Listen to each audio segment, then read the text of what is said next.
Good afternoon and welcome to the CEB candidate interviews. I'm here today with Ari Herzog. Welcome. Thank you. Let's get started. What do you see as the reason or reasons for lower local aid? Local aid covers Chapter 70 and Chapter 90 in addition to local unrestricted aid. And what exactly are you going to do to change that? Sure. Well, thank you, Sheila, and thank you to Citizens for Environmental Balance and Port Media for hosting us, and everyone watching along. I hope you get something out of this. Local aid is a lifeblood of this district, of every community. We get most of our municipal operating expenses come from the state, and we get it for Chapter 70. Massachusetts General Law, Chapter 70, which is for education. We get it for Chapter 90, which is transportation. And we get it in a whole slew of other chapters that relate to different aspects of municipal operations. And, my biggest thing is that everyone knows that the well is drying up. The well is drying up. Less money is coming into the state, and therefore less money is coming into our local governments. One of the things that I'm in support of in this campaign is I want to dedicate a certain percentage, I don't know the percentage yet, but I want to dedicate a certain percentage of state revenue growth to be returned to cities and towns as unrestricted local aid. So when you look at the state taxes that come in every year, I'd like a percentage of that to be annually returned to cities and towns, similar to lottery receipts. Today we have a percentage of lottery receipts coming back to cities and towns. I'd like state taxes to come to cities and towns, and I think that will help a significant portion of the wells that are drying up. How do you plan on addressing the Chapter 70 school funding issue in the district, including the unfunded mandates? Sure. That's a great question. I recently met with Christopher Farmer, who is the superintendent of schools for Triton Regional District, which Salisbury is part of. And Christopher handed me a sheet of approximately 30 different unfunded mandates that Triton is dealing with. These are unfunded mandates mostly from state government, some from the federal government. And I am on the record that if I'm elected on November 4th, I will oppose every unfunded mandate. There's no reason for an unfunded mandate. I will oppose every single unfunded mandate. And if the unfunded mandate is passed by a majority vote, then I will work to create other legislation so that communities are fully reimbursed by the state. I think that's a natural. I think we have to do that. In terms of Chapter 70 itself, the legislature for the first time in 20 plus years just created this Foundation Budget Review Commission. The Foundation Budget Review Commissions are going to be looking at the foundation budget, which is the foundation, if you will, of the entire Chapter 70 formula. The formula needs to be changed. It needs to be drastically reformed. But I want the commission, they've already met once, they have a couple more meetings to do. I want them to fulfill their charge, fulfill their mission, let them do their work. At the same time, there's a lot of ad hoc organizations that are getting together and meeting, groups of citizens, groups of school committee members, groups of elected officials getting together, and they're talking about ways to improve education in their own districts, and maybe districts working together. I know that these ad hoc groups are meeting. I want them to continue to meet, but I want the commission to do their job first. How can you influence the process so that Chapter 90 fundings, that would be for the roads, gets to the communities in a timely manner so the funds can be used during construction season? That's big. I've been in touch recently with, a couple months ago actually, I've been in touch with Anthony Fenari, who is the director of the Department of Public Services here in Newburyport, and I asked him that specific question back in the spring, and he said that he usually gets the monies by April 1st, but sometimes he gets it by the summer. And I've even heard reports from other communities that they sometimes get in the fall. We need to distribute these monies as early as possible, to your point, so the construction season can happen. I live on Prospect Street, a block from the Newburyport Public Library. It's now October, and yesterday a crew was out repairing a sidewalk. They were digging into a sidewalk, and apparently they're going to be building a whole new sidewalk. We're almost at November, they're building a sidewalk. This should have happened earlier in the year. So I don't have a plan on how to have it happen earlier, but I would work with the Department of Transportation and I would work with other officials to make it happen. What issues do you see crossing the aisle to accomplish? Such as? Pick any issue you would like. You know, I'm running for state representative as an independent candidate. There are, out of everyone in Amesbury, Salisbury, Newburyport, 56% of voters are unenrolled voters or independent voters, independent of the Democratic and Republican parties. People are tired of the two-party system. They're tired of the same old rhetoric that they hear. There's a lot of disenfranchised voters, people who are Democrats, people who are Republicans, people who are supporting me because they like what I stand for. And so at the end of the day, it really doesn't matter to me about the aisle, about this party or that party. I want to be elected to represent the people, the 25,000 or so people who live in the 30,000 or so people who live in the entire district. I want to represent them and their needs and your needs. And you know, the aisle, I'm not running on aisles. I'm running to represent the people. Do you support the repeal of the automatic gas tax increases? Why or why not? That is question 1 on the ballot. I will be voting to repeal it. I favor the repeal. The reason is for the same reason that the legislature votes on a budget. We vote on a budget every year. We have debates. The legislature has debates. And there are amendments offered, and the budget is passed. If we imagine, if you will, that the budget is not passed every year. Suppose we have a automatic budget increase every year and the legislature never votes on it. That's what's being offered with this gas tax increase. I don't mind the gas tax per se, but I don't think it should be increased automatically every year. I think the legislature should vote on it. How would you, as our state rep, handle issues that have joint jurisdiction, such as the Salisbury Beach improvement projects or the landfill in Newburyport? Sure. Well, regarding the landfill in Newburyport, the Crow Lane landfill, one of the things I will do in my first week if I get elected, in my first week, I will reach out to the new lieutenant governor, whoever that is, and I'll reach out to the new attorney general, whoever that is. And I will ask the two of them to join me and join the senator and join the Department of Environmental Protection. And let's take a field trip to Newburyport. Let's go to Crow Lane and let's actually see it. I mean, I've been there. I've smelled the noxious odor that the neighbors have smelled for 20 years. But that needs to be solved. That needs to be fixed. There's issues with the flares, there's issues with the company, there's issues with the owner, there's all these issues. Enough with the issues. We need to resolve it in the first 90 days of calendar year 2015. And if I'm elected, I will make sure that happens in the first 90 days. It's been enough for the neighborhood. In terms of other issues relative to the Seabrook Nuclear Power Plant and Salisbury Beach replenishment, at the end of the day, it's about bringing groups of people together, bringing groups of organizations together. There's lots of stakeholders. Over the past few years, I've attended a number of meetings at the Plum Island Taxpayers Association Hall, and Peter Hall has hosted meetings for a Plum Island Betterment Association, in so many words, which is all about they've worked with the Army Corps of Engineers to dredge the Merrimack River and to protect her against erosion. And Senator Tarr has been at many of those events. Ward 1 Newburyport Councilor Allison Hartquist has been at those. I've attended some of them. Mayor Holliday has been there. Newbury officials have been there, and it's been very successful.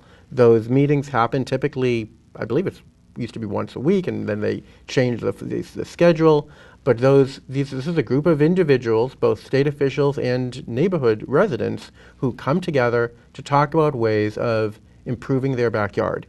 And if I'm elected as state rep, I'll do the same type of thing. I will invite different groups of stakeholders together, disparate groups of stakeholders together if necessary, to come to consensus. That's how we achieve action. How do you plan on ensuring that you bring transparency to Massachusetts? Sure. I'm all about transparency. And the Commonwealth of Massachusetts, the government of Massachusetts, is horribly failing in transparency. For several years, there have been national watchdog groups in the technology world who have graded the mass.gov website. They've graded the Massachusetts legislature. They've graded numerous entities in state government.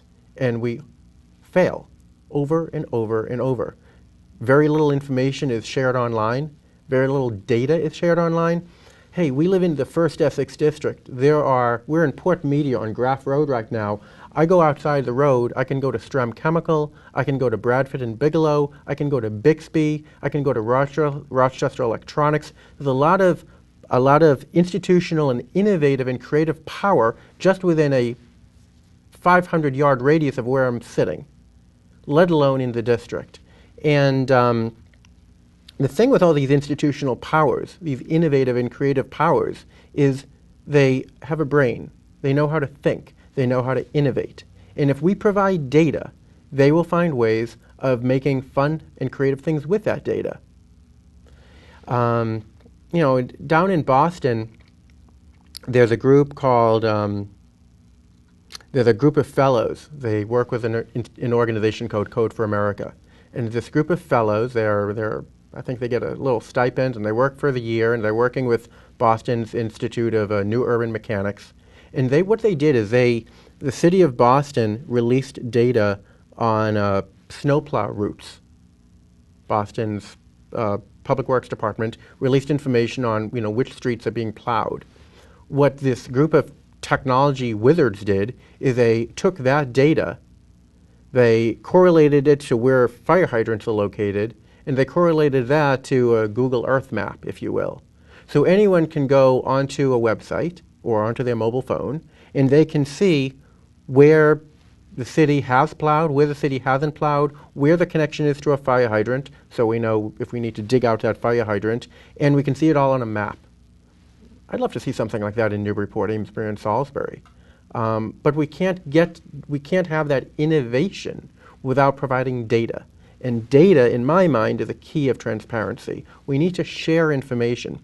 I'm in my 3rd term under the Newburyport City Council. I frequently share information, sharing data, sharing city council meeting agendas, sharing documents I receive, sharing anything I get my hands on, because I know that people want it, and they've told me they appreciate it. I would continue that if elected as state representative. I would share data, because data, in my mind, is what will drive this economy. The proliferation of drugs in our area and throughout the Commonwealth has become a huge issue, along with drug overdosing. What do you think is the root cause or causes of the problem?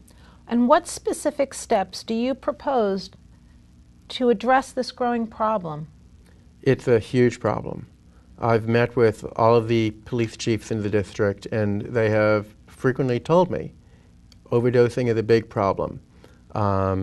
Thankfully, there are drugs such as Narcan, which have been proven effective in combating opiate overdoses. How Narcan works essentially is if someone overdoses on an opiate, their brain essentially shuts off. If they really take so much of the drug, their brain shuts off. What Narcan does is it triggers something in the brain where the brain turns back on. And so I'm thankful that not all, but I believe most of our public safety agents, both police and fire in the district, most of them already equipped with Narcan, and those that aren't equipped with it, they're in the process of getting trained to use it. Part of it is also a funding issue, which relates back to Chapter 70 and Chapter 90. There's the public safety money as well, which is drying up coming from the state. But I read a fascinating article the other day from the Washington Post. It came out earlier this year.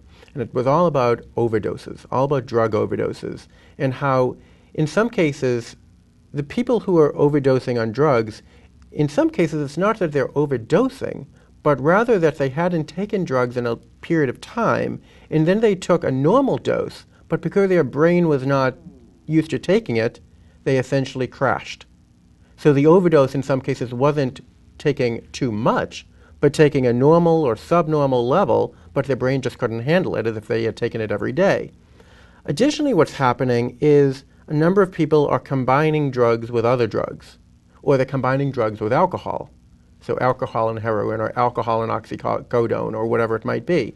And so we really need to improve, improve education, we need to improve outreach, we need to bring together the local boards of health with the Department of Public Health and even the Department of Mental Health. And we need to bring everyone together and really have roundtables and panels and conversations. And that's how we're going to fix this. I was reminded that it wasn't that long ago when the entire nation was talking about HIV and AIDS. It seemed like everyone was getting affected with HIV or AIDS. And we didn't know what to do with it. It was becoming crazy in this country.